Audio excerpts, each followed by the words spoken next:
Adaptable. I'm just as happy with little as with much as with little. I found the recipe for being happy whether full or hungry, hands full or hands empty. Apostle Paul, Philippians 4. I can see someone now thinking, ain't no way.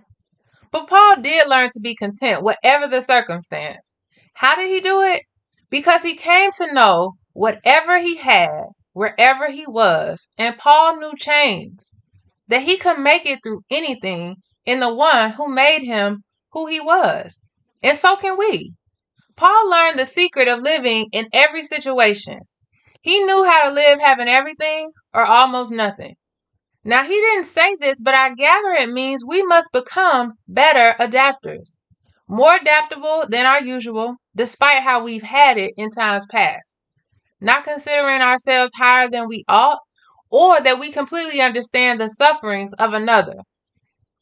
One thing is for certain, times change. And to that, people change, rules change, and the game changes. Life is not waiting for you, and neither is man. So rather than being quick to assume, let's be quicker to understand. We must remember that God saw us at our lowest and most desperate and still chose to love us. Let us then be more loving and relatable siblings, spouses, friends, co-workers, parents, caregivers, and strangers who look for the things we have in common with our crazy, intense, fun-loving, go-getting worlds.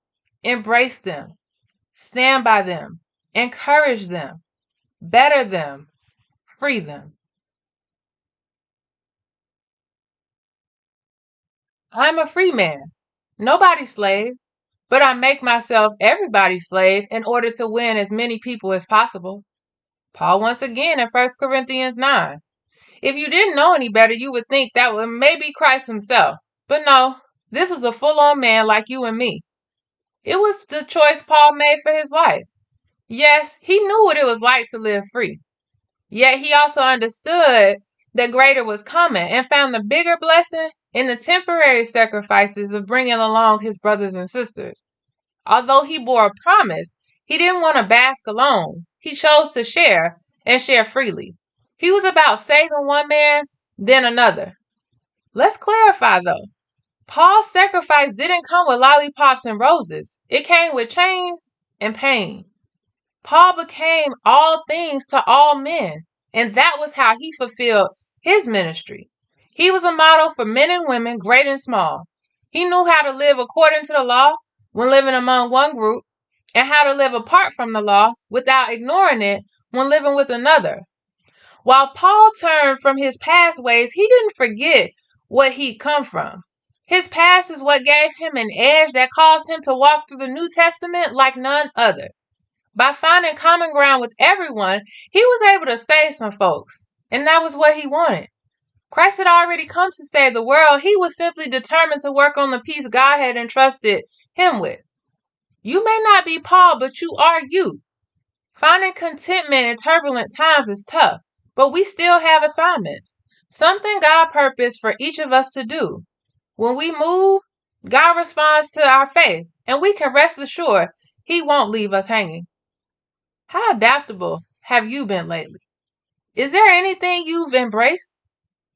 Congratulations. Your world is thankful. Taking anything for granted? Know that as long as we have life, we have opportunities to change some things. Shied away from anything? There is but one you, and you are the only one for the job. God trusts you, equipped you, and promises to see you through.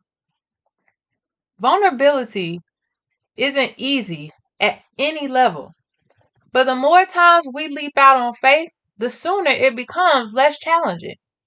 Remember, it's possible to still love someone who makes different choices than you. Our call is not to deem them worthy, but to love. And don't forget Paul's secret that he shared for finding happiness, your contentment. Whatever we have, wherever we are, we can make it through anything in Christ who strengthens us. So hang in there. Tony.